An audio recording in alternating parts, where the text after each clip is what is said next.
Gold, trusted gold buyers. మీరు తాకట్టు పెట్టిన బంగారాన్ని విడిపించి ఈ రోజు ఉన్న మార్కెట్ ధరకు కొనబడను.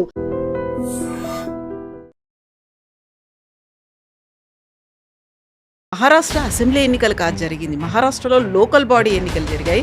29 కార్పొరేషన్లకి ఎన్నికలు జరిగితే 24లలో బీజేపీ గెలిచింది. మహాయూత్ వెళ్ళింది అనేది. బట్ అది ఆ రాష్ట్రానికి పరిమితమైంది కాదు. దాని గురించి మనం మాట్లాడుకోవాలి. సౌత్లో కూడా దాని కౌంటింగ్ టైం నుంచి గ్రాఫిక్స్ కానివ్వండి, డిబేట్లు కానివ్వండి. అండ్ బీజేపీ చేసిన ఆ స్ట్రాటజీని ప్రతి చోట క్రిటిసైజ్ చేశారు. ఎలా పార్టీలను స్ప్లిట్ చేస్తోంది, ఎలా ఏక్నాథ్ షిండేలను తయారు చేస్తుంది అనేది కూడా. మీరు కర్ణాటకలో ఒక టైంలో జేడీఎస్ అండ్ కాంగ్రెసే ఉండే, బీజేపీ లేకుండా 20 సంవత్సరాల ముందు. ఇప్పుడు చూడండి జేడీఎస్ ఎక్కడ ఉంది. పవర్ పాలిటిక్స్ మాత్రమే బీజేపీ చేస్తోంది. ఇప్పుడు దీన్ని సెలబ్రేట్ చేసుకోవాల్సినటువంటి పని ఏముంది అనే ఒక మాట ఉంది కదా. మహారాష్ట్రలో జరిగిన ఈ ఎన్నికల్లో ఈసారి చూస్తుంది ఏంటంటే డెవలప్మెంట్ మాకు కావాలని చెప్పి ప్రజలు ఓటేస్తారు. దాంట్లో చాలా క్లారిటీ ఉంది. ఈసారి జరిగినటువంటి ఎలక్షన్స్లో హేట్రెడ్ దూరం అయిపోయింది. ఇంక్లూజివ్నెస్ అనేది వచ్చింది. అందరూ అందులో ఇంక్లూడ్ అయ్యారు. అదే ట్రూ మరాఠీ స్పిరిట్ని చూపించింది అనేది నిజమేనా? నేను పుట్టింది కేరళలో, పెరిగింది తెలంగాణలో.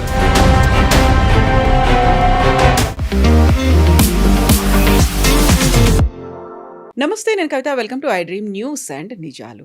మహారాష్ట్ర లోకల్ బాడీ ఎన్నికల్లో ఠాక్రే కుటుంబ సభ్యులు ఏకమైనప్పటికీ ఓటమి మాత్రం తప్పలేదు. దాదాపుగా 30 ఏళ్ల తర్వాత బృహన్ ముంబై కార్పొరేషన్ని బీజేపీ గెలుచుకుంది. At the same time MIM కూడా తనకున్నటువంటి పట్టుని, మంచి ఫలితాల్ని ఎంఐఎం అక్కడ సాధించింది. యాక్చువల్గా మహారాష్ట్ర లోకల్ బాడీ ఎన్నికల గురించి మనం ఎందుకు మాట్లాడుకోవాలి? మనతో పాటుగా ఉన్నారు సీనియర్ జర్నలిస్ట్ సురేష్ కొచ్చాతిల్ గారు. సార్ నమస్తే. సో మహారాష్ట్ర అసెంబ్లీ ఎన్నికలు కాదు జరిగింది. మహారాష్ట్రలో లోకల్ బాడీ ఎన్నికలు జరిగాయి.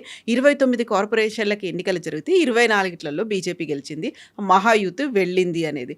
బట్ అది ఆ రాష్ట్రానికి పరిమితమైంది కాదు. దాని గురించి మనం ఎందుకు మాట్లాడుకోవాలి? సౌత్లో కూడా మీరు చూసుంటారు, నిన్న ప్రతి నేషనల్ ఛానల్లో నిన్న పొద్దున్న నుంచి ఏదో ఒక అసెంబ్లీ, నాకు అనిపించిన ఒకసారి లోక్సభ ఎలక్షన్ లాగానే దాని కౌంటింగ్ టైం నుంచి గ్రాఫిక్స్ కానివ్వండి, డిబేట్లు కానివ్వండి, ప్రతి నేషనల్ ఛానల్, హిందీ కానివ్వండి, ఇంగ్లీష్ కానివ్వండి, వీళ్ళందరూ మహారాష్ట్ర అర్బన్ ఎలక్షన్ అంటే మున్సిపల్ కార్పొరేషన్ ఎలక్షన్స్లో కవరేజ్ నన్ను చేశారు. 29 కార్పొరేషన్ మీరు చెప్పినట్లు దాంట్లోకి ఎన్నికలు జరిగింది. దాంట్లో అన్నిటికంటే prestigious Brihan Mumbai municipal corporation. Brihan Mumbai municipal corporation ఎందుకు ఇంత ప్రెస్టీజ్ అంటే, ఒకటి వాళ్ళ బడ్జెట్ 73,000 కోట్ల దాకా ఉంది. ఈ సంవత్సరం బహుశా దాన్ని కూడా ఎక్కువ కావచ్చు. ఎందుకంటే వాళ్ళ దగ్గర ఇప్పుడు దాకా ఎలక్టెడ్ కార్పొరేటర్స్ లేదని చెప్పి సెంట్రల్ గవర్నమెంట్ కొంచెం ఫండ్స్ ఆపి పెడతారు ఎప్పుడైనా. ఇక్కడ కూడా అదే జరిగింది. పంచాయత్లో సర్పంచులు లేరు, అది లేరు అని చెప్పేసి చాలా మటుకు ఫండ్స్ ఆపి పెట్టారు. ఇప్పుడు జరగబోతుంది అక్కడ ఒక కొత్త మార్పు తీసుకొస్తున్నా అని చెప్పి బీజేపీ దేవేంద్ర ఫడ్నవీస్ గారు నిన్న ఒక మీటింగ్లో దీని గురించి మాట్లాడారు. మనందరూ చెప్తున్నాం, ఈ శివసేన అంటే ఆల్మోస్ట్ ఒక 35 సంవత్సరాల దాకా వాళ్ళ పట్టు ఉండే దీని మీద. దాంట్లో లాస్ట్ 20 సంవత్సరాల్లో బీజేపీ వాళ్ళ తోడున్నారు. కానీ బిర్హన్ ముంబై మున్సిపల్ కార్పొరేషన్ బీజేపీకి ఎప్పుడు ఒక ప్రెస్టీజ్ ఇష్యూగా మిగిలిపోయింది. సో దానికి స్టెప్ బై స్టెప్ వీళ్ళు ఒక స్ట్రాటజీ అడాప్ట్ చేశారు బీజేపీ. అఖిలేష్ యాదవ్ గారు చెప్పినట్ల బీజేపీని ఓడించాలంటే బీజేపీ లాగా పనిచేయండి అని చెప్పేసి నేను ఒక స్టేట్మెంట్ ఇచ్చారు ఆయన. ఇప్పుడు ఏం చేశారంటే, ఫస్ట్ వాళ్ళకి అర్థమైపోయింది ఆన్ దేర్ ఓన్ వాళ్ళు ఎలక్షన్ గెలవలేరు. మీరు మర్చిపోండి, లోకల్ బాడీ ఏదైనా పక్కన పెడితే కూడా మహారాష్ట్రలో ఏ ఎలక్షన్ గెలవాలంటే అక్కడున్న శివసేన పార్టీని ఫస్ట్ బ్రేక్ చేయాల్సి వస్తుంది. ఎందుకంటే లాస్ట్ 50 సంవత్సరాల దాకా, ముందు ఇండిపెండెన్స్ నుంచి మీరు తీసుకుంటే ఆల్మోస్ట్ టిల్ 2014 దానికన్నా ముందు కూడా పెట్టుకోవచ్చు, 1995 దాకా కాంగ్రెస్ పట్టుండే. అక్కడ వసుంధరా పాటిల్, విలాసరావు దేశ్ముఖ్, శివరాజ్ పాటిల్, వైబీ చవాన్, ఏఆర్ అంతులే, ఇట్లాంటి పెద్ద పెద్ద tall leaders. Congress complete Maharashtra అంటే కాంగ్రెస్ చేతిలో. అదే టైంలో బాలాసాహెబ్ ఠాక్రే ఆయన శివసేనని తీసుకొచ్చారు. ఆయన ఐడెంటిటీ ఆఫ్ మరాఠీ పాలిటిక్స్ తీసుకొచ్చారు. దాని తర్వాత ఒక 10 సంవత్సరాల తర్వాత ఆయన కూడా హిందుత్వ వైపు వెళ్ళిపోయారు అండ్ టోటలీ ప్రో హిందుత్వ అయిపోయారు. మోదీ గారి కన్నా కట్టర్ హిందూ అయిపోయారు. ఈ టైంలో బీజేపీకి ఒక స్ట్రాటజీ ఏమైతే అర్థమైందంటే, అది బేసిక్లీ అద్వానీ టైం నుంచి, మురళీ మనోహర్ జోషి గారి టైం నుంచి మారి మోదీ గారి టైంకి వచ్చినప్పుడు బీజేపీకి ఒక స్ట్రాటజీ అర్థమై, మహారాష్ట్ర ఒకరోజు పరిపాలించాలంటే శివసేన అనే పార్టీని బ్రేక్ చేయాలి ఒకటి. రెండవది కాంగ్రెస్ అనే పార్టీని అక్కడ లేకుండా చేయాలి. అక్కడ ఇది ఎట్లా చేశారంటే, ఒకటి షిండేని స్ప్లిట్ చేశారు, మనకు తెలిసిందే ఈ స్టోరీ. దానికన్నా ముందు అజిత్ పవార్తో ట్రై చేశారు, మీకు గుర్తుంటుంది. ఒక వారం కూడా ఉండేది, ఆ గవర్నమెంట్ పడిపోయింది. అది దాంట్లో దేవేందర్ ఫడ్నవీస్ గారికి పెద్ద ఒక బ్లాక్ మార్క్ నేషనల్ లెవెల్లో పడ్డది ఆయన మీద. ఎందుకంటే బీజేపీ ఎప్పుడు చేయని పని అది ఆ రోజు చేశారు, చేయకూడదు యాక్చువల్లీ, చాలా తప్పు చేశారు. గోవాలో ఒకసారి చేశారు, కానీ that was a different ball game altogether. ఇప్పుడు ఈ జరిగిన దాంట్లో మీరు చూస్తున్నారు, బృహన్ ముంబై కార్పొరేషన్లో కూడా ముంబైలో ఉన్న ప్రజలు, చుట్టుపక్కల ఉన్న మిగతా కార్పొరేషన్లు కూడా, పన్వేల్, మీరా భాయండర్, నవీ ముంబై, థానే, ఈ అన్ని ప్లేసెస్లో except Thane where originally Shinde గారు కాన్స్టిట్యూన్సీ, అది ఆయన పట్టు, అక్కడ మిగతా మూడిట్లో కూడా బీజేపీ గెలిచారు. అది కాకుండా Pune, which is a Sharad Pawar, Ajit Pawar ఏం చెప్తారు, వాళ్ళు లేకుండా అక్కడ ఏం చేయలేరు మీరు. Pimpri Chinchwad and Pune. Pimpri Chinchwad is industrial area పూణేది, అండ్ పూణే మున్సిపల్ కార్పొరేషన్. ఇది రెండు కూడా బీజేపీ గెలిచారు. నాట్ ఈవెన్ షిండే కూడా లేరు అక్కడ, బీజేపీ గెలిచారు అనమాట. సో బీజేపీ ఏం చేశారంటే, ఒక స్టెప్ బై స్టెప్ ప్రాసెస్లో వీళ్ళు ఫస్ట్ షిండేని స్ప్లిట్ చేసి వాళ్ళ వైపు తీసుకొచ్చి ఆయన ఉప ముఖ్యమంత్రి చేసేసారు. ఫడ్నవీస్ గారు అసలు ముఖ్యమంత్రి చేశారు, ఫడ్నవీస్ గారు ఉప ముఖ్యమంత్రిగా అయిపోయారు. అది చాలా పెద్ద ఆయన ఎట్లా అగ్రీ చేశారో తెలియట్లేదు ఆ టైంలో. కానీ అంత సీనియర్ మనిషిని కూడా ఆల్మోస్ట్, ఎందుకంటే 24 సంవత్సరాలు ఆయన పాలిటిక్స్లో వచ్చింది. వాళ్ళ ఫాదర్ ఏమో ఒక ఆర్ఎస్ఎస్ ప్రచారకగా ఉండి నాగ్పూర్ నుంచి ఆయన ఒక వార్డు మెంబర్గా గెలిచిన మనిషి ఆయన. సో అంత ఆ ఫ్యామిలీకి అంత పెద్ద లాయల్టీ ఉంది ఆర్ఎస్ఎస్తో. కానీ ఈయన అంత ఆర్ఎస్ఎస్ మనిషి కాదు, కానీ హీ వాజ్ స్టిల్ శాఖా పర్సన్. అండ్ బీజేపీ చేసిన ఆ స్ట్రాటజీని ప్రతి చోట క్రిటిసైజ్ చేశారు. ఎలా పార్టీలను స్ప్లిట్ చేస్తోంది, ఎలా ఏక్నాథ్ షిండేలను తయారు చేస్తుంది అనేది కూడా. మీరు కర్ణాటకలో ఒక టైంలో జేడిఎస్ అండ్ కాంగ్రెస్సే ఉండే, బీజేపీ లేకుండా 20 సంవత్సరాల ముందు. ఇప్పుడు చూడండి జేడిఎస్ ఎక్కడున్నారు ఇప్పుడు. ఒక మండ్యా పార్టీ నుంచి నాన్ మండ్యా పార్టీ అయిపోయారు. ఇప్పుడు కుమారస్వామిని యూనియన్ గవర్నమెంట్లో తీసుకెళ్లారు, దేవగౌడ్ని పార్లమెంట్లో కూర్చోబెట్టారు, రాజ్యసభలో, అంతే సంగతి. Today JDS is nowhere. ఇప్పుడు వాళ్ళకి తెలిసింది, ఇప్పుడేమంటున్నారు, మేము ఒంటరిగా పోటీ చేస్తాం అది ఇది అంటున్నారు. కానీ వాళ్ళకి తెలుసు వాళ్ళ టైం అయిపోయింది. ఇదే స్ట్రాటజీ వాళ్ళు చాలా స్టేట్స్లో అడాప్ట్ చేశారు. సో మెయిన్లీ మహారాష్ట్ర చూసుకుందాం, ఎందుకంటే ఇప్పుడు అదే కదా హాట్ టాపిక్ నడుస్తుంది. మిగతా ఏం చేశారంటే, కాంగ్రెస్ లీడర్స్ని కూడా వీరు స్ప్లిట్ చేశారు. ఫస్ట్ ఎన్సీపీ అనేది కాంగ్రెస్ నుంచి స్ప్లిట్ అయి వచ్చిన party, Nationalist Congress party, Sharad Pawar. దాంట్లో ముగ్గురు పవర్ సెంటర్స్ ఉండే, ఒక శరద్ పవార్ గారు, అజిత్ పవార్ అండ్ సుప్రియా సులే, వీళ్ళు కజిన్స్ ఇద్దరు. ఈ శరద్ పవార్ ఆల్మోస్ట్ ఆయన లైఫ్ ఫినిష్ అయ్యే స్టేజ్కి వచ్చేదాకా ఇప్పుడు ఆయన ఏమనుకున్నారంటే, నా వారసత్వం ఎవరికి వెళ్తుందని చెప్పి ఒక పెద్ద డిబేట్ నడుస్తున్నప్పుడు అజిత్ పవార్ని బీజేపీ స్ప్లిట్ చేసి అటువైపు తీసుకెళ్ళిపోయారు. అక్కడ కూడా ఒక స్ప్లిట్ జరిగింది. కాంగ్రెస్ నుంచి శివసేనకు వచ్చిన తర్వాత వచ్చిన నారాయణ రాణే అని కొంకన్ నుంచి బీజేపీ గుంజుకున్నారు. కొంకన్లో ఇప్పుడు కాంగ్రెస్ లేదు, జీరో. రీఖే పాటిల్ ఆయన్ని కూడా గుంజుకున్నారు ఒకవైపు నుంచి. ప్రతి చోట బీజేపీ అక్కడక్కడ ఉన్న స్ట్రాంగ్ లీడర్స్ని అందరినీ గుంజుకుంటున్నారు ఒక తర్వాత ఒకరు. స్ట్రాటజీ ఏంటంటే, ఒకటి కాంగ్రెస్ని ఫినిష్ చేయడానికి మొత్తం, రెండవది శివసేనాని కూడా స్ప్లిట్ చేసి వాళ్ళని ఒక రీజనల్ పార్టీగా పెట్టుకోవడం, మూడవది శరద్ పవార్ వాళ్ళ పార్టీని ఫినిష్ చేయడం. ఇది మూడిట్లో బీజేపీ ఆల్మోస్ట్ సక్సీడ్ అయ్యారని చెప్పొచ్చు. ఇప్పుడు కూడా ఉన్నారు కాంగ్రెస్ వాళ్ళు. ఎక్కడున్నారు? ముంబైలో ముస్లిం ఓట్లు తీసుకొని కాంగ్రెస్ ఉన్నారు. లాతూర్లో గెలిచిన క్రెడిట్ రాహుల్ గాంధీకి వెళ్ళదు, ఎవరికి వెళ్ళదు. That purely stays with the Deshmukh family. Vilasrao Deshmukh ఆ టైంలో ఉన్న దానికనే ఆయనకే అంత ఉంటుంది. అమిత్ దేశ్ముఖ్ ఇప్పుడు పార్టీని చూసుకుంటున్నారు, ఆయన క్రెడిట్లో వస్తుంది. కాంగ్రెస్ పార్టీకి ఏ పరిస్థితుల్లో కూడా వాళ్ళ క్రెడిట్ లేదు దీనికి. అదే టైంలో ముస్లిం ఓట్ని కాంగ్రెస్ ఓపెన్గా అక్నాలెడ్జ్ చేశారు, మాకు ముస్లిం ఓట్లు చాలు. ఇది even Uddhav Thackeray did a mistake, ఆయన కూడా తప్పు చేశారు. ఏంటి, హిందువులు గౌమూత్ర తాగుతున్నారు, హిందువులు అది చేస్తారని చెప్పాం, కానీ హిందువులు అందరు కలిసి వ్యతిరేకంగా ఓటేయడం మొదలుపెట్టారు. దాని తర్వాత వర్స్ థింగ్స్, ఆయన కజిన్ వెళ్ళి మళ్ళీ ఇదే పని చేశాడు. ఏదో ఉద్ధవ్ ఠాక్రే ఇదే చెప్పిన డైలాగ్ని అదే వైపు నుంచి రాజ్ ఠాక్రే కొట్టి హిందూ వ్యతిరేకంగా, అది కాకుండా లుంగి పొంగి రస్మలై ఇదన్నీ చెప్పి హిందువుల అక్కడున్న సౌత్ ఇండియన్స్ వ్యతిరేకంగా మాట్లాడడం మొదలుపెట్టి, ఈవెన్ నార్త్ ఇండియన్స్ కూడా. అప్పుడేమైంది, మొత్తం పార్టీ మారిపోయింది. మొత్తం అందరు కలిసి south Indians, north Indians, Gujaratis, ఈ 3 కమ్యూనిటీస్ మీరు చూస్తే నిన్న అనాలిసిస్లో కూడా హోల్సేల్గా బీజేపీకి ఓటేశారు. కాకుండా బీజేపీకి ఓటేయడం అనేది యాక్చువల్‌గా బీజేపీకి ఉండేటువంటి ఐడియాలజీని ఎప్పుడో డీవియేట్ అయిపోయింది. దాని నుంచి డైవర్ట్ అయిపోయింది. అంటే పార్టీలను చీల్చడం కాదు, గ్రూపుల్ని ఎంకరేజ్ చేస్తోంది. ఎవరైతే వాళ్ళతో ఉంటారో ఫ్యామిలీలని స్ప్లిట్ చేయడం, ఇవన్నీ చేయడం అనేది కోర్ బీజేపీ ఐడియాలజీ ఏదైతే ఉందో అదంతా ఎప్పుడో పోయింది. కేవలం పవర్ పాలిటిక్స్ మాత్రమే బీజేపీ చేస్తోంది. ఇప్పుడు దీన్ని సెలబ్రేట్ చేసుకోవాల్సినటువంటి పని ఏముంది అనే ఒక మాట ఉంది కదా! పార్టీ విత్ డిఫరెన్స్ అని చెప్పి వచ్చారు బీజేపీ ఫస్ట్. హ్మ్. కానీ వాళ్ళకు కూడా తెలిసిపోయింది కొన్ని చోట్లలో పార్టీ విత్ డిఫరెన్స్ ఉండలేరు వాళ్ళని చెప్పి. వాళ్ళు ముందుకు రావాలంటే, వాళ్ళు పెరగాలంటే డెఫినెట్గా ఇట్లాంటి పాలిటిక్స్ ఆడాలని వాళ్ళకి చాలా క్లియర్గా తెలిసిపోయింది.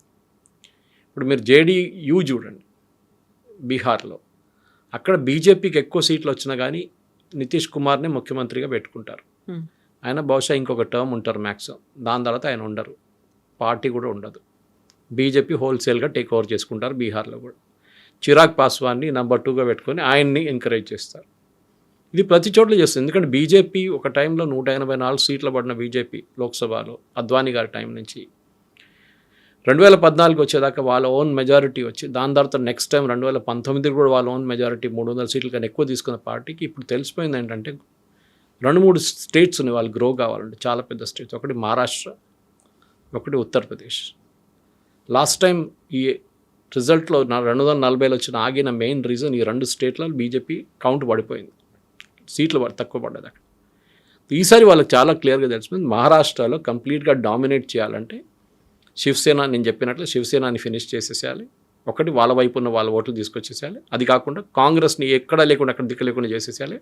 మూడవది ఫ్రెండ్లీగా ఉన్న పార్టీస్ని తర్వాత మన వైపు తీసుకురావాలని చెప్పి అది కూడా వాళ్ళు చేస్తున్నారు. కాంగ్రెస్ లీడర్స్ని అందరూ గుంజుకున్నారు. ఇప్పుడు జరుగుతుంది అదే. ఇప్పుడు మీరు అనలైజ్ చేస్తే మీరు నాగ్పూర్ తీసుకోండి, 3వ బీజేపీ రిటైన్ చేయడం, హోల్సేల్గా రిటైన్ చేసుకున్నారు. కానీ దీనికన్నా ముందు జరిగిన ఒక ఎలక్షన్లో నాగ్పూర్ నుంచి బీజేపీ అసెంబ్లీలోనూ లోక్సభ నాకు గుర్తులేదు కానీ ఓడిపోయారు అక్కడి నుంచి. మీరు క్వశ్చన్ ప్రశ్న అడగొచ్చు, అట్లా జరిగింది ఇది ఎట్లా జరుగుతుంది అనేది. లోకల్ బాడీ ఎలక్షన్స్ అనే లోకల్ ఇష్యూస్ మీద ఉంటుంది, డ్రైనేజ్ కానీ, నీళ్ళు కానీ, ఎలక్ట్రిసిటీ సప్లై కానీ. ఎందుకంటే ముంబైలో మీరు చూస్తుంటే స్పెసిఫిక్లీ ముంబైలో అక్కడ చాలా మటుకు మాస్ ట్రాన్సిట్ వాళ్ళ చాలా పెద్ద ప్రాబ్లం. ఒక చోట నుంచి ఒక చోటకి వెళ్ళాలంటే లోకల్ ట్రైన్ మీద డిపెండ్ అవుతారు వాళ్ళు, బీఎస్టీ బస్సెస్ మీద డిపెండ్ అవుతారు. అక్కడ నడిపిస్తుంది, ఇదన్నీ నడిపిస్తుంది ఎస్పెషల్లీ బీఎస్టీ బస్సెస్ కానివ్వండి, మిగతా రోడ్ ఇన్ఫ్రాస్ట్రక్చర్ అంతా మున్సిపల్ కార్పొరేషన్ నడిపిస్తారు. మిర్హన్ ముంబై వాళ్ళకి 4 మెడికల్ కాలేజెస్ ఉన్నాయి. చెప్పండి భారతదేశంలో ఎక్కడైనా ఏ మున్సిపల్ కార్పొరేషన్ అయినా మెడికల్ కాలేజ్ నడిపిస్తారా? వాళ్ళకుంది. అది కాకుండా 6 మెడికల్ హాస్పిటల్స్ ఉన్నాయి, 4 స్పెషలైజ్డ్ హాస్పిటల్స్ ఉన్నాయి. ఇదన్నీ నడిపిస్తున్నప్పుడు న్యాచురల్లీ మీ ప్రెజెన్స్ ఆ గ్రౌండ్ లెవెల్ దాకా వెళ్తుంది కవిత గారు, మీరు ఇంపాక్ట్ క్రియేట్ చేయగలుగుతారు. ఇక్కడ ఏంటి మన దగ్గర ఏంటి మ్యాక్సిమం వాడు రోడ్ బాగాలేదు, నీళ్ళు రావట్లేదు, కరెంట్ సరఫరా బాగాలేకుంటే వాడు ట్రాన్స్కో చెప్తాడు, లేకుంటే నీళ్ళు రాకపోతే సివరేజ్ ప్రాబ్లం ఉంటే హైదరాబాద్ మెట్రో అంటారు. వాళ్ళ రెస్పాన్సిబిలిటీ ఏం లేదు జిహెచ్ఎంసీకి. ఈవెన్ మీరు మా ఇంటి పక్కన పేమెంట్ మొత్తం చేసేసారు, కబ్జా చేశారంటే కూడా వాళ్ళు ఇంకెవరో తల మీద పెట్టేస్తారు, అది ట్రాఫిక్ పోలీసు వాళ్ళ మీద పెట్టేస్తారు, రెస్పాన్సిబిలిటీ లేదు. సో మహారాష్ట్రలో జరిగిన ఈ ఎన్నికల్లో ఈసారి చూస్తుంది ఏంటంటే డెవలప్మెంట్ మాకు కావాలని చెప్పి ప్రజలు ఓటేశారు. దాంట్లో చాలా క్లారిటీ ఉంది దాంట్లో. ఎందుకంటే లేకుంటే ఎప్పుడో మరాఠా ఓట్సే గెలవాలి కదా బొంబాయిలో, కాదు వాళ్ళకు కూడా వచ్చినాయి అనుకోండి, 60+ సీట్లు వచ్చాయి, 69 దాకా వచ్చింది. కానీ ద అదర్స్ ఆర్ ఓటెడ్, మిగతా వాళ్ళు 227 సీట్లు, మిగతా ఓట్లు అందరూ అగేన్స్ట్ పోయిందన్నమాట. వాళ్ళు coastal road, Mumbai metro, bullet train, అది కాకుండా అక్కడున్న మిగతా రోడ్ ఇన్ఫ్రాస్ట్రక్చర్ని డెవలప్ చేయడం, ఇంప్రూవ్ చేయడంలో కూడా చాలా మట్టుకు వీళ్ళు లాస్ట్ 2-3 సంవత్సరాల నుంచి డెఫినెట్గా పనిచేస్తారు, లేదని చెప్పలేము. షిండే గారు నిన్న కూడా విన్నారు, నెక్స్ట్ ఏప్రిల్ దాకా మొత్తం ముంబై రోడ్లు మ్యాక్సిమం కాంక్రిటైజ్ చేసేస్తాం, సో దాని తర్వాత మీకు పాట్ హోల్ ప్రాబ్లం ఉండదు. కానీ ముంబై లాంటి ఒక సిటీలో ఎందుకంటే అట్లా గ్రో అవుతుంది, అది చాలా మటుకు సబర్బ్స్ దాకా వెళ్ళిపోయారు, సబర్బ్స్ నుంచి ఇంకా బయటికి వెళ్ళిపోయారు. డెవలప్మెంట్ అనేది చాలా ఇంపార్టెంట్. ఇప్పుడు మన దగ్గర కూడా అడగొచ్చు, మనం జిహెచ్ఎంసీలో మనం తప్పు చేస్తున్నాం. అదే టైంలో మిగతా సిటీస్లో నా we to go to Pune అనేది ఇంకా ముందు కూడా చెప్పాను, అది పవర్ ఫ్యామిలీ ఇది ఉండే కంప్లీట్ వాళ్ళ పట్టు ఉండే, అక్కడ కంప్లీట్ ఎట్లా వైప్అవుట్ అయిపోయారు. ఇప్పుడు కూడా నేను ఐ కెనాట్ మేక్అవుట్. నేను అక్కడ పూణేలో ఉన్న కొంతమంది ఫ్రెండ్స్ దగ్గర అడిగాను, ఎంత కోపమా పవర్ ఫ్యామిలీ వ్యతిరేకంగా? కాదు, వాళ్ళు ఏమంటున్నారంటే మాకు డెవలప్మెంట్ కావాలి. వాళ్ళకి తెలిసిపోయింది Modi Fadnavis and next local level corporate వీళ్ళు ముగ్గురు కలిస్తే మాకు డెవలప్మెంట్ జరుగుతుంది. అందుకే ఇప్పుడు ట్రిపుల్ ఇంజన్ సర్కార్ అనేది వచ్చింది ఎగ్జాక్ట్లీ. అన్నమాట. నేను ఇవాళ వస్తే ముందు ఒక వీడియో చూస్తున్నాను. బెంగళూరులో నడుస్తున్న మెట్రో వర్క్ ఆగిపోయింది. ల్యాండ్ అక్విజిషన్, ల్యాండ్ కబ్జా, చాలా ఇష్యూస్ ఉన్నాయి. స్టేట్ గవర్నమెంట్కి ఇంట్రెస్ట్ లేదు, కానీ దాంట్లో సెంట్రల్ గవర్నమెంట్ చిన్న స్టేక్ ఉంది. సో మొన్న మోదీ గారు ప్రగతి మీటింగ్ పెట్టినప్పుడు ఈ ప్రశ్నలు అడిగారంట, ఇది ఎందుకు ఇట్లా జరుగుతుంది, ఎందుకు ఈ ప్రాజెక్ట్ మూవ్ కావట్లేదు, 2023లో ఫినిష్ కావాల్సిన ప్రాజెక్ట్ ఇవాళ 2026కి వచ్చినా కూడా ఫినిష్ కావట్లేదు, which basically connecting Bengaluru main station to airport కాలేదు ఇప్పుడు దాకా. ఎందుకని అడిగితే చాలా రీజన్స్ చెప్తున్నారు. అదే ప్యారలల్ ఎగ్జాంపుల్ మీకు కోట్ చేస్తాను నేను. నవీ ముంబై ఇంటర్నేషనల్ ఎయిర్పోర్ట్ 1997లో అప్రూవల్ వచ్చింది. 1997లో అప్పుడున్న గవర్నమెంట్ అప్రూవ్ చేశారు. తర్వాత మన్మోహన్ సింగ్ గవర్నమెంట్ దానికి బడ్జెట్ కేటాయించారు. కానీ 2015 దాకా ఒక్క ఇటుక కూడా జరగలేదు, మార్చి ఇక్కడ పెట్టలేదు. మోదీ గవర్నమెంట్ ప్రగతి కింద రివ్యూ చేసినప్పుడు ఫస్ట్ టైం రివ్యూ చెప్పిన హీ వాజ్ షాక్డ్. ఎందుకు అడిగితే ల్యాండ్ అక్విజిషన్ ఇష్యూస్, చిన్న చిన్న ఇష్యూస్, కానీ స్టేట్ గవర్నమెంట్ పుష్ చేయడానికి ఎవరు లేరు. పుష్ చేశారు. 10 సంవత్సరాల కొత్త ఎయిర్పోర్ట్ కట్టారు, ఇనాగ్రేట్ చేసేసారు, మొన్న అయిపోయింది. ఇప్పుడు చెప్పండి, నవీ ముంబై ప్రజలు ఎవరు ఓటేస్తారు? న్యాచురల్లీ వాళ్ళు బీజేపీకి ఓటేస్తారు ఈసారి. పన్వేల్ వాళ్ళు అనుకుంటారు రేపు మాకు కూడా కావాలి కదా, ఎట్లా అని, ఏదైనా ఎయిర్పోర్ట్ కాదు మిగతా మాకు సదుపాయాలు కావాలి కదా అని వాళ్ళు కూడా ఓటేస్తారు. సో మీరు దాని మీద కాన్సన్ట్రేట్ చేయండి. డెవలప్మెంట్ నేను ఇప్పుడు కూడా చెప్తాను కవిత గారు, ప్రాపర్టీ ట్యాక్స్ 4,000 రూపాయలు కడుతున్నాను. ఇప్పుడు నాకు 6,000 చేస్తే కూడా రేపు కడతాను, నాకు కెపాసిటీ ఉంది కట్టడానికి. కానీ నాకు మీరేమి ఇస్తారు కట్టడానికి? మీరు డిస్కౌంట్ ఇస్తున్నారు, ఎవడు కట్టలేదు వానికి డిస్కౌంట్ ఇస్తున్నారు. నేను కరెక్ట్ టైంలో కట్టిన నాకేం వస్తుంది, ఏం రావట్లేదు. So encouraging people to default. మీరు మీ ఆదాయం పెంచుకోండి, మీ ట్యాక్సెస్ పెంచుకోండి, మీ రెంట్లు పెంచుకోండి, మీ ప్రొఫెషనల్ ట్యాక్స్ పెంచుకోండి, ఏదైనా చేయండి. ఇది జిహెచ్ఎంసీ చేయాల్సింది. So I'm comparing everything with GHMC now. So మహారాష్ట్రలో జరిగిన ఈ ఎలక్షన్లో చాలా మటుకు డెవలప్మెంట్ ఈజ్ ద కీ అని చాలా క్లియర్గా తెలిసిపోయింది. దాంట్లో ఇంకే ఎక్స్క్యూజ్ లేదు. ఇప్పుడు ప్రజలు కావాల్సిన మోదీ గారు మాట్లాడుతున్నావు, కానీ రేవంత్ రెడ్డి గారు మాట్లాడుతున్నారు, అందరు ఇదే మాట్లాడుతున్నారు. ఇప్పుడు డెవలప్మెంట్ చేయాలి మనం అని చెప్పేసి. మీరు ప్రజలకి ఫ్రీబీస్ ఇవ్వాలనో, ఎవరికి పేదోళ్ళకి ఇవ్వాలనో మీరు ఇవ్వండి, నో ప్రాబ్లం. కానీ ఇది టార్గెటెడ్గా ఉండాలి. ఇక్కడ ఉన్నదాకా తెలంగాణ ఉన్నలాగా రేషన్ కార్డులు ప్రజలకన్నా ఇక్కడున్న పాపులేషన్ కన్నా ఎక్కువ రేషన్ కార్డులు ఉంది ఇక్కడ. అది ఎట్లా జరుగుతుందో ఎవరికి తెలియదు. It's a fraud, big fraud. కానీ అది కాదు ఇక్కడ పాయింట్ ఇస్ డెవలప్మెంట్. మనం ఇక్కడ నుంచి రోడ్డు మీద దిగగానే ట్రాఫిక్ పరిస్థితి ఏంటి? మీరు ఫైన్లు కలెక్ట్ చేస్తున్నారు, ఎవ్రీ కార్నర్లో పోలీసు వాళ్ళు నిలబడి పట్టుకుంటున్నారు. ఆ ఫైన్స్ ఎక్కడ పోతున్నాయి? స్టేట్ గవర్నమెంట్ కబ్జాలో దాంట్లో వెళ్ళి పడిపోతుంది, స్టేట్ గవర్నమెంట్ బకెట్లో పడిపోతుంది. అది ఎక్కడ పోతుందో ఎవరికి తెలియదు. దీనికన్నా ముందు చాలామంది కమిషనర్స్ ఉన్నప్పుడు, స్పెషల్లీ సుదీప్ లట్టా గారు ఉన్నప్పుడు నాకు గుర్తుంది, this amount was credited to traffic police.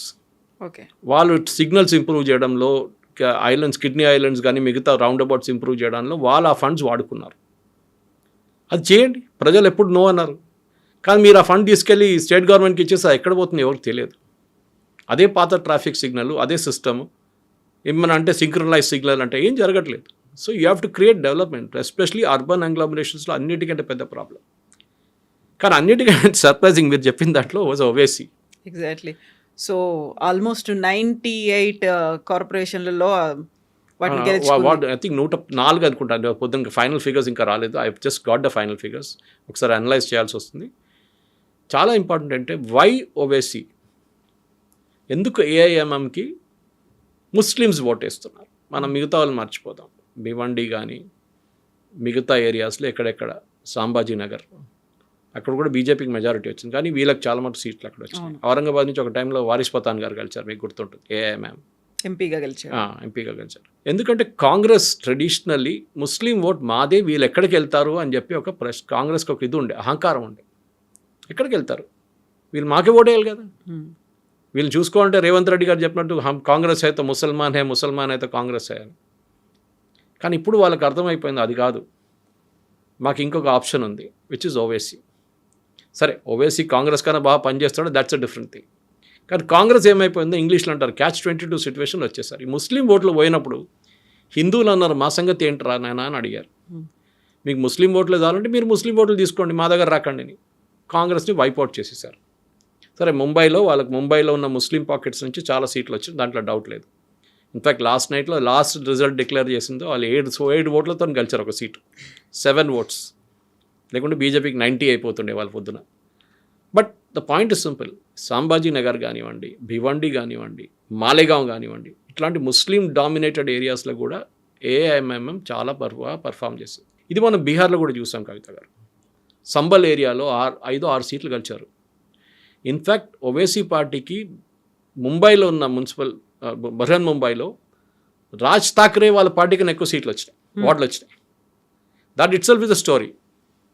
So ఇప్పుడు కాంగ్రెస్ భయపడాల్సింది బీజేపీ కాదు, ఎంఐఎంని.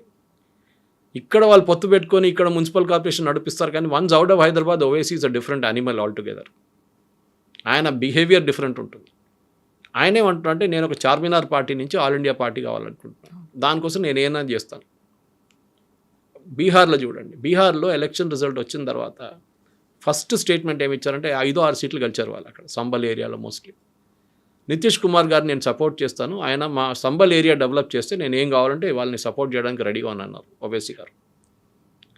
చాలా clear. So he is talking again development from Muslim perspective. Congress ఏం మాట్లాడతారు ఇప్పుడు?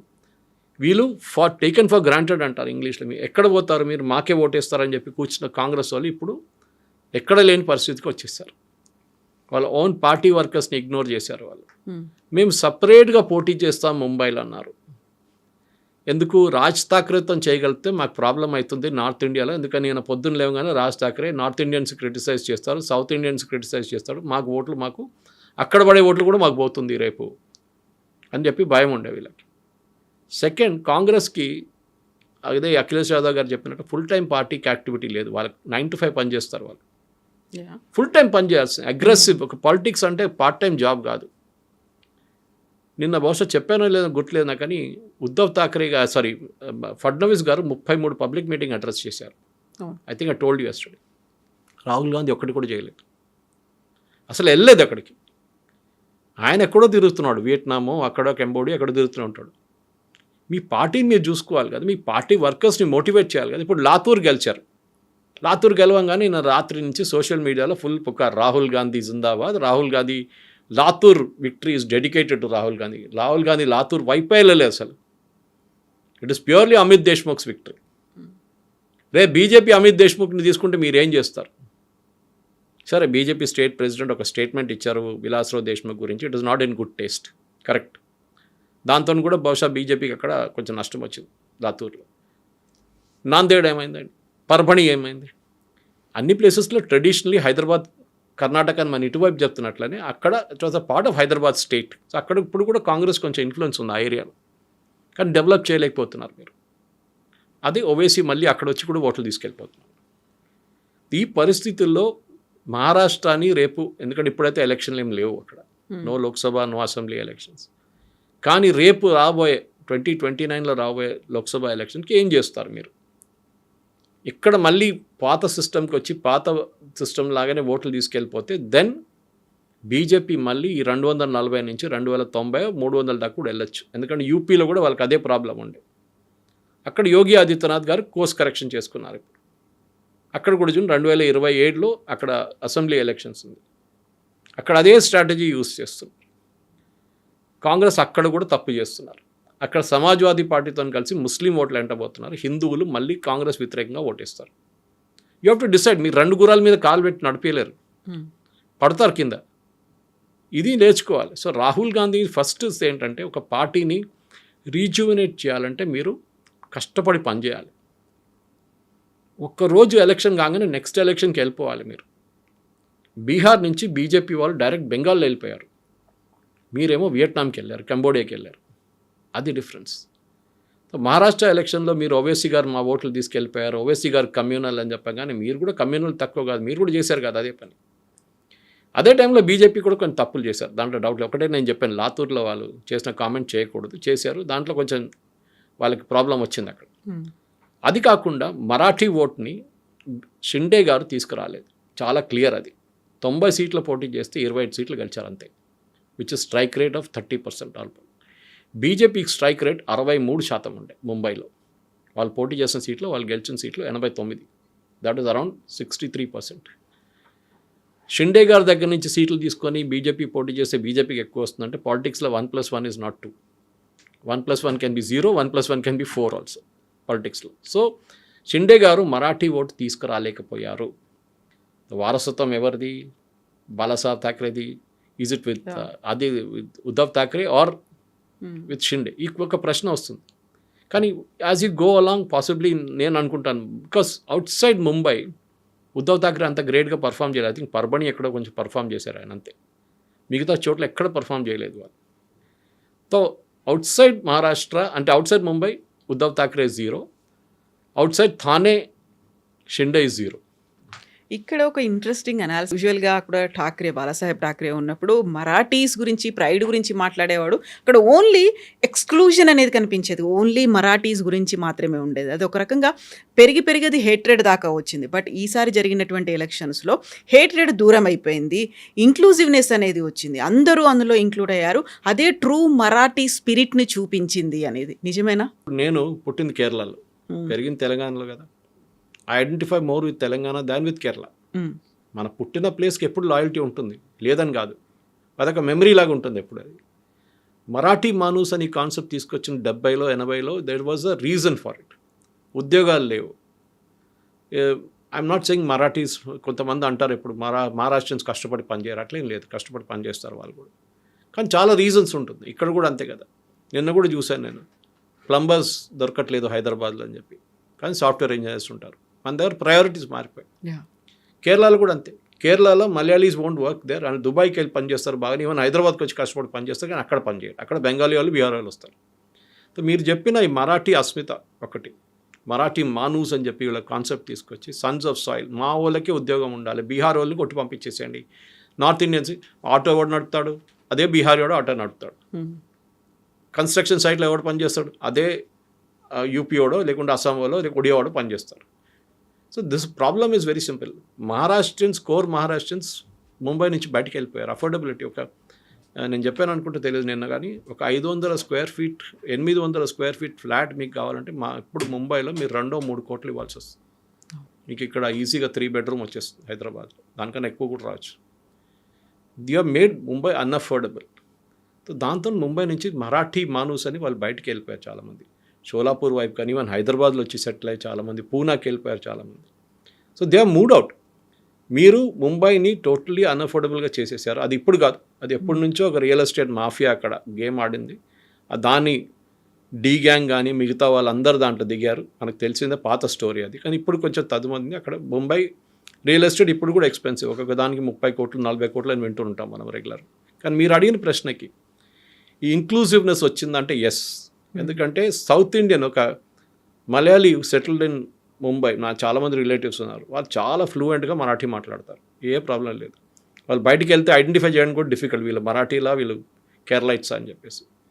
కానీ అది కాదు, అక్కడున్న వాళ్ళ మీద లుంగి పొంగి అని చెప్పడము, అన్నామలై వచ్చి క్యాంపెయిన్ చేసిన ఏరియాలో ఆ క్యాండిడేట్ గెలిచారు బీజేపీ, అక్కడ మీకు తెలిసిపోతుంది యాక్సెప్టబిలిటీ ఎక్కడ ఉందనేది.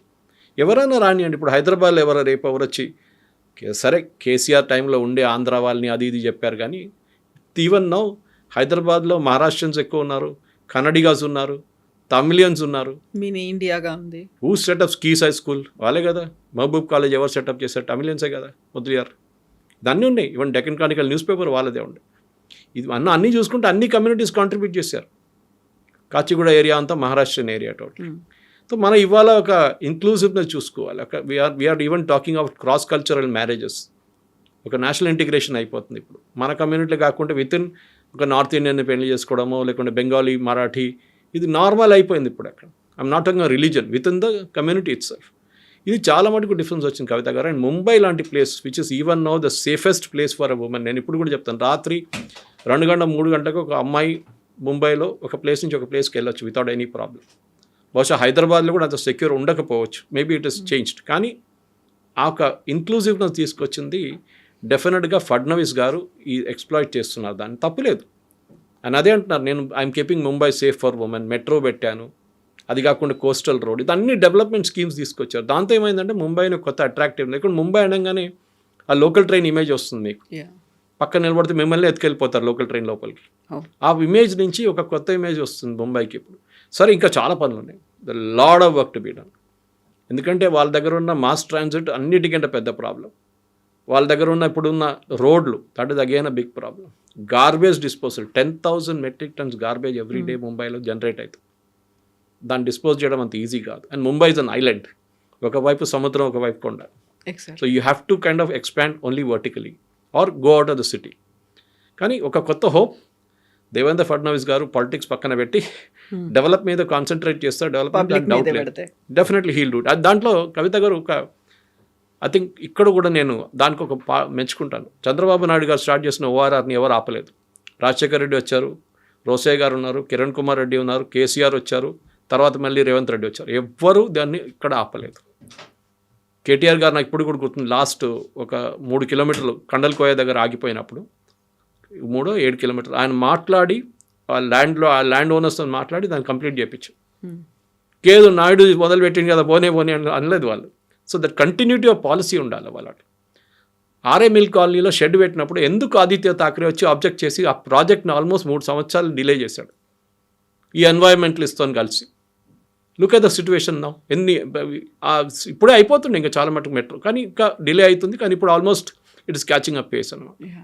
ఏ గవర్నమెంట్ వచ్చినా కానీ మీరు ప్రోగ్రెస్ ఆపకండి, continue with it. You may have a policy difference, no problem, అది చేయాల్సిందే. అండ్ ఐ థింక్ ఫడ్నవీస్ గారు ఆఫ్టర్ మోదీ హూ అనేది చాలా మటుకు క్లియర్ అయిపోయింది. 55 సంవత్సరాల్లో ఇంత ఇమేజ్ తీసుకొస్తే బహుశా ఇంకొక 10 సంవత్సరాల తర్వాత he can move to Delhi. I think ప్రధానమంత్రి అవుతారో లేదని కాదు, but at least heal get a promotion for sure. Okay. So next is Fadnavis అని మనం ఫిక్స్ అయిపోవచ్చు ఇంకా. బహుశా ఉండొచ్చు. బీజేపీలో కాడర్ బేస్ పార్టీ, ఎక్కడి నుంచో లేని నితిన్ నబీన్ తీసుకొచ్చి పార్టీ ప్రెసిడెంట్ చేస్తే exactly definitely anything can happen. Yes sir. Thank you so Thank you very much. much. Thank you.